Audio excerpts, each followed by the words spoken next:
This podcast contains strong language and discussions about relationships, sex, and love. It may not be suitable for younger listeners. This is the Can't Keep My Mouth Shut podcast, and I am Nixalina. Well, hello everyone. It's been a hot minute, and when I say a hot minute, I mean like 6 months.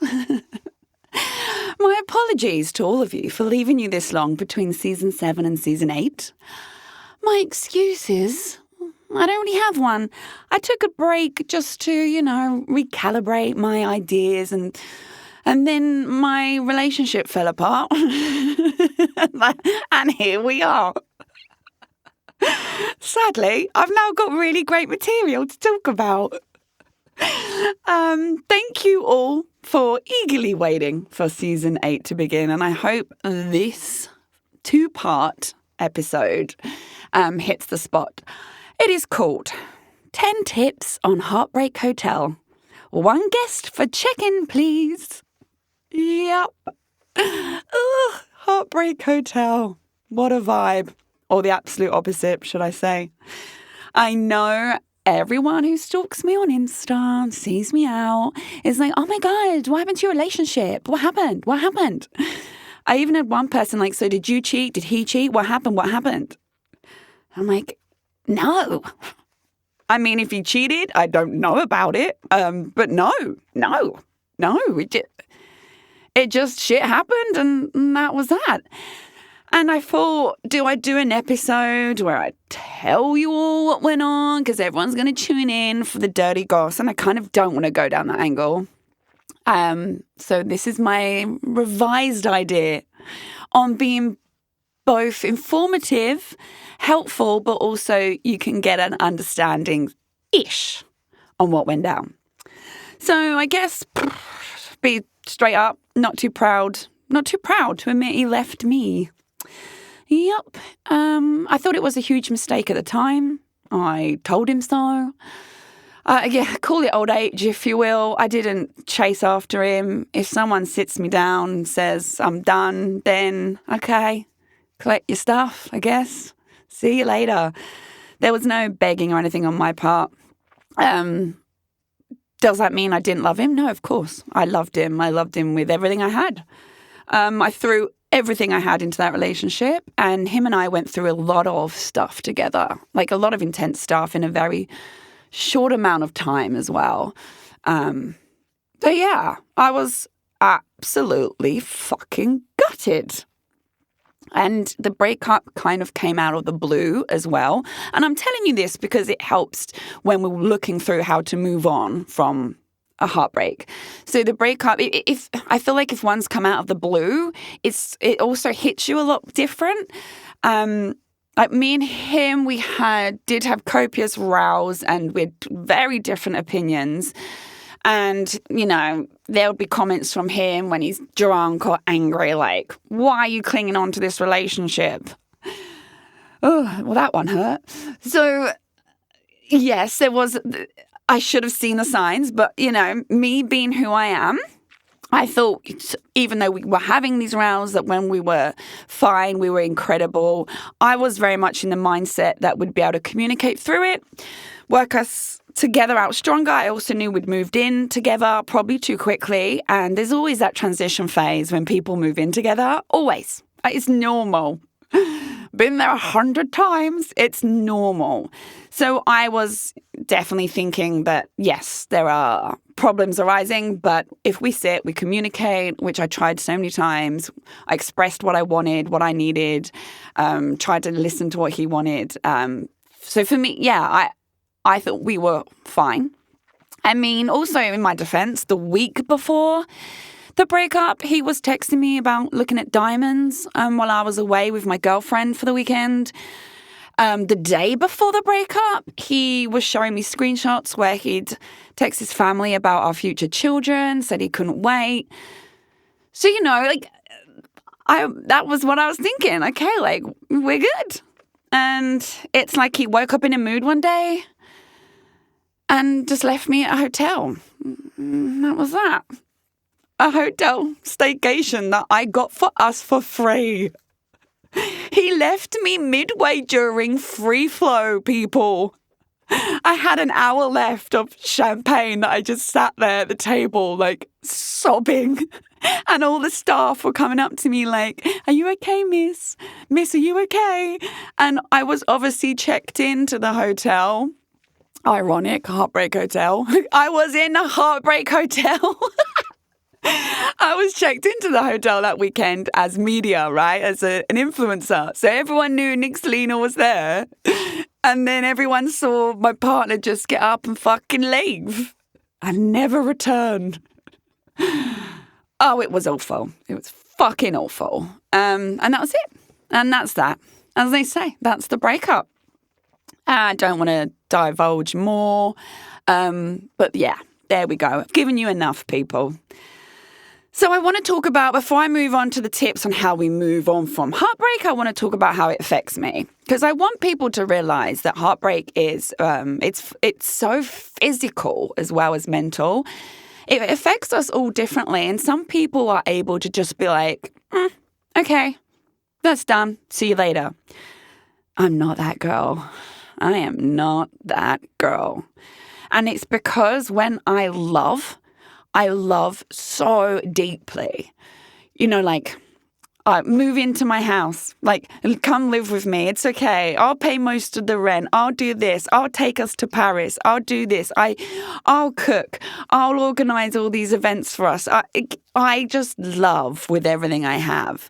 And yeah, I honestly thought it was it. Like, this is it. I know it sounds mad now when I reflect back on some of the things said and done, but at the time I was just blinded by our happiness and the way we felt around each other and how we would, you know, giggle like two little children. And we had so much synergy together. Like, we both loved going to karaoke and singing for like 6 hours.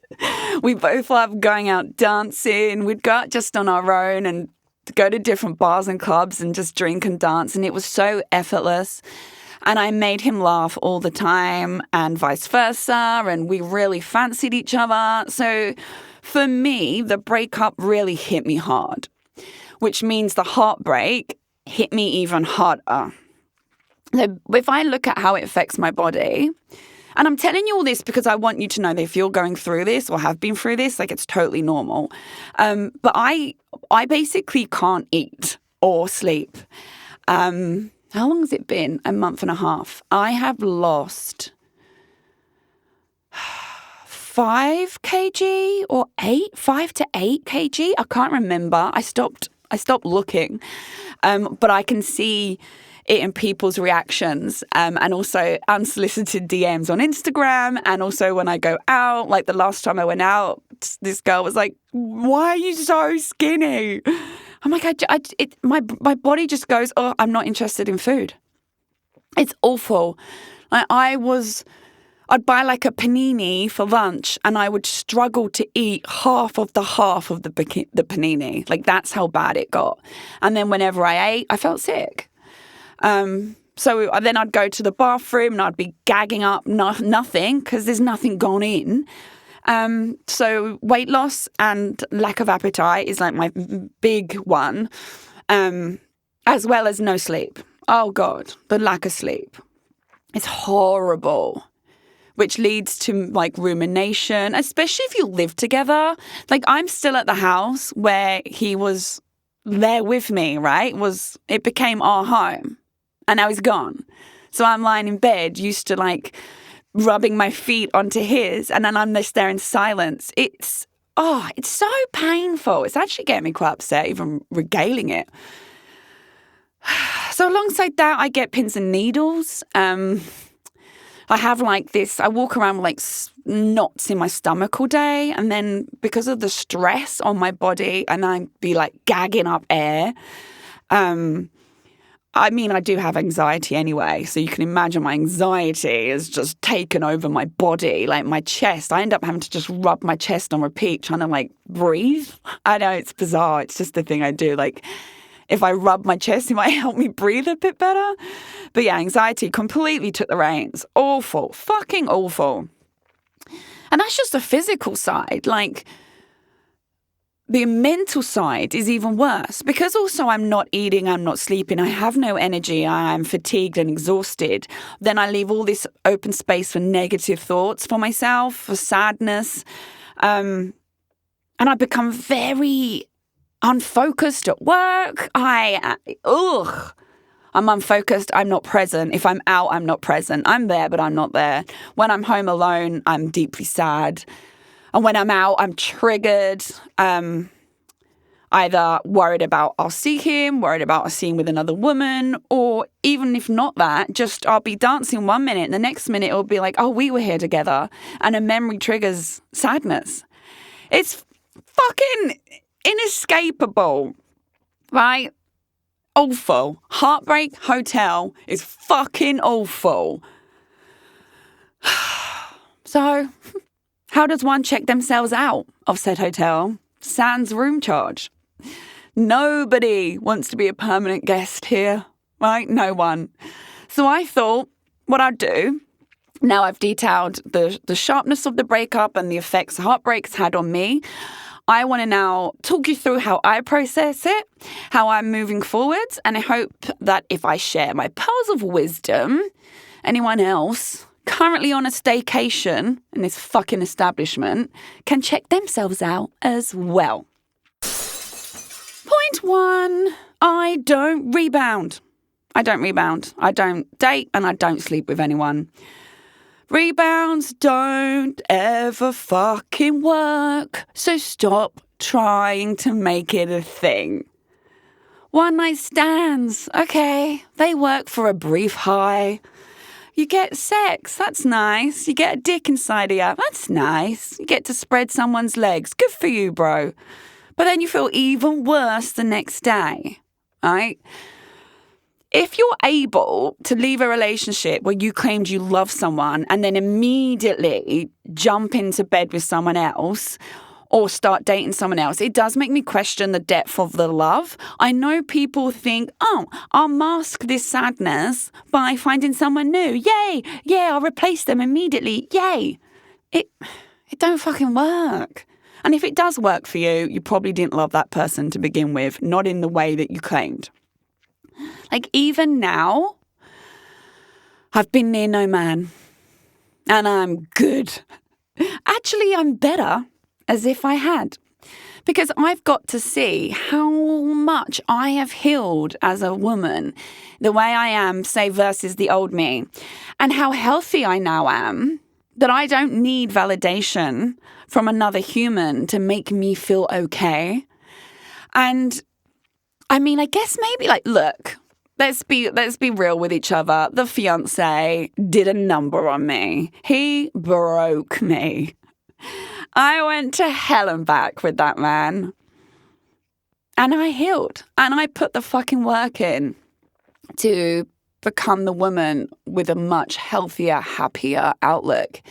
And I can see now how much that healing that I did for like a year and a half has actually changed me for the better. And I wouldn't have been able to see that if I had delved straight into finding someone else. Also, I don't want to be with anyone else because it's not fair on that new person. Obviously, I was still in love with the ex. Obviously, I was still sad. I wasn't presenting my best version of myself, was I? If I was dating. Did I want sex? Yeah. Did I go back to the ex and have sex with him? Yeah. Do I regret it? No. But please don't date around and fuck people thinking it will help you heal. It has the absolute adverse effect. Okay? Point 2, acceptance. If you look at the stages of grief, you'll see it's a very similar pattern, and you are grieving. You are grieving and mourning the loss of the relationship, the loss of that person in your life, but also the loss of the future that you guys were building together. That's a huge hit in one go. have that all taken away from you overnight, especially if, like me, it was so fucking out of the blue. So I think I spent, say, the first 2 weeks not really accepting it was over. And we didn't really have any adult conversation face-to-face about even separating, or I wasn't even given a chance to be like, you know what, Nix, I don't like this, and this about you, change it. Well, no, we had those conversations, but then behaviors weren't changing in the relationship from both sides. But I guess I never really understood how much he didn't want to be with me. But when you accept it, okay, he walked out, he was done. So obviously I was coming at this relationship from a very different standpoint. Once you get that in your head, it gets a lot easier. It truly does. Point 3, don't fixate on what they're up to. Sadly, I do know my ex has frequented a KTV since we split. Something he's very vocal about enjoying. has been since day one. And whilst he claims he's still not been with any other woman, I have no evidence either way. But even if he had, it ain't my business anymore, is it? And that's harsh on me, especially if I'm, there in bed alone, heartbroken. But it's the fucking fact. He left me, meaning he didn't want the relationship. So who the fuck am I to start delving into how he handles the breakup? If he went to a fucking KTV and got in an orgy, or if he went and dated someone the next day and pounded it, that's his prerogative and actually nothing to do with me, or not fair on me to ask him not to do that. Do you know what I mean? I know this, you're probably sitting there like, Nix, how do you have such objective thoughts? Because when I'm in pain, the thought of them with someone else, it destroys me. I get it. So don't fixate on it. You have to be a bit harsh and be a bit realistic, right? If he wants to go out and have sex, and if he wants to go out and date other people immediately, if he wants to be out on binge nights all night, every night, I can't stop him or expect him not to. If that's how he wants to behave, I just have to go, okay. Like I said, I have no evidence to say he has or he hasn't, whatever. But I don't want people sitting there thinking, oh my God, that person's doing, what do I do? They're moving on, they're doing it. Don't concern yourself. Once you've accepted it's over and you've really accepted it, it's so much easier not to sit there worrying about what they're doing. And I guess maybe once again, this is a maturity thing for me, but I have done this before with previous breakups where it kind of destroys me inside. And then I just thought, well, no. And yeah, sorry, it's none of my business. Sorry, Nix, not your fucking business. Whatever he wants to do, if he's that's on him. So please try and adopt the same attitude. Don't rip them a new arsehole if you think or find out that they've been elsewhere, because it's kind of like they broke up with you. Or even if you broke up with them and you find out they're dating or whatever, even if you were the dumper, well, you left them. So do you know what I mean? I know it sounds brutal because it is. Focus only on your fucking self, please. And my final point for this part 1 is point 4 of going no contact. You're going to be like, I bet you were going to say that. Nix is go no contact. Yes, but there is a caveat to this point. Because if you do need to go back for answers, you do need to have conversations. Do not be too heavy on yourself if you do slip up. I believe it's so easy to say, cut all contact and ignore. Cut all contact, especially when it's fresh. Especially if you ended abruptly. But that's not how...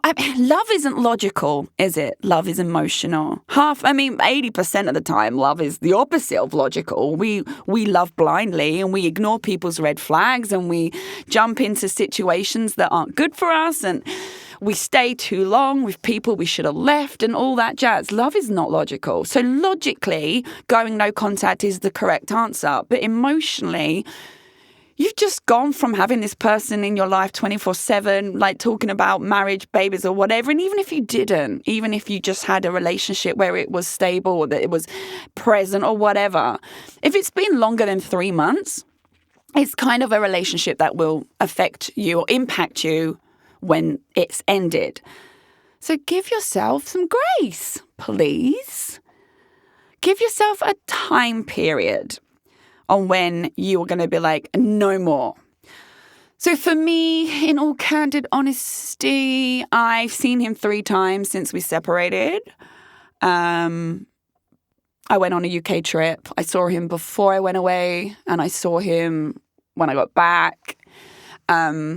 It actually helped, and I know this is counterintuitive for all the no contact advice, but it helped only because the last 2 times I saw him, I saw him in a different light, I guess I'd say, and I started to see, a little bit of reality hitting.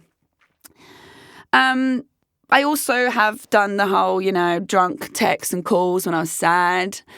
And I've also had his drunk texts and calls. That happened a lot. I would pick up the phone, or I would text back, or he'd ask me to go round, and I went. And it's okay. It's okay, right?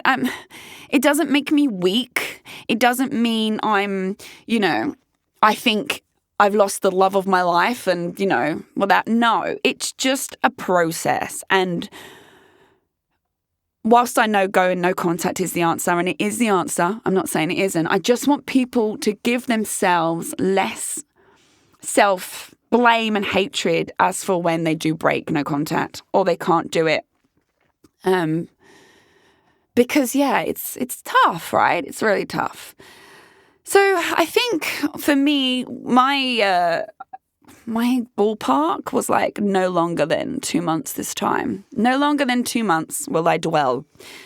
And I sent my kind of final text message where I basically just had to explain to him where I'm at emotionally. I wasn't mean. I just said, look, I loved you and this isn't what I wanted, and it hurts to think about moving on, like for me to move on, and this hurts and that hurts, and but I'm okay. Like, I'm such an emotional woman. I really am. I'm very romantic, very emotional, and it takes a lot for me to let go when I love someone. But I have, in fact, come to the end, thank God, of any need for contact and moving forwards. So I'm only now ready to drop all communication and basically focus on a life where he no longer exists for me. And that's what I mean, I'm being so brutally honest here because I want you to understand if you're struggling your end, it's okay. No contact is the only way you will heal faster and move forwards. But it's okay if you have struggled so far. Give yourself a deadline and go no more. No fucking more. And that is the end of part 1. Tune in for part 2 next Monday evening, where we're going to be looking at things like alcohol, support systems, journaling, and when you can start dating again. Trying to leave this in a little positive light, because it's been a heavy fucking episode, especially as season 8's episode 1. But, your girl has to be honest, and this is where I'm at. I knew you'd all be fucking interested anyway, so here we are. There we are. I will see you all next week. And thank you so much once again for sticking with me on my journey. And I hope I've helped you guys, whoever else is currently checked in to Heartbreak Hotel. Thanks for listening to the Can't Keep My Mouth Shut podcast. Produced and hosted by me, Nixalina, and recorded in the Splice Cast Studios in Singapore. I'm available to listen to on Spotify, Apple Podcasts, Google, and all major podcast listening apps. Do subscribe to enjoy a new episode every Monday evening. Please do give me a 5-star review. It helps other people also find my podcast. For more content and features to read, you can check out my website, Nixalina.com. That's Nixalina.com. I'm also on social media. Simply search at Nixalina, Nixalina, to find me. Don't be shy. Come say hi.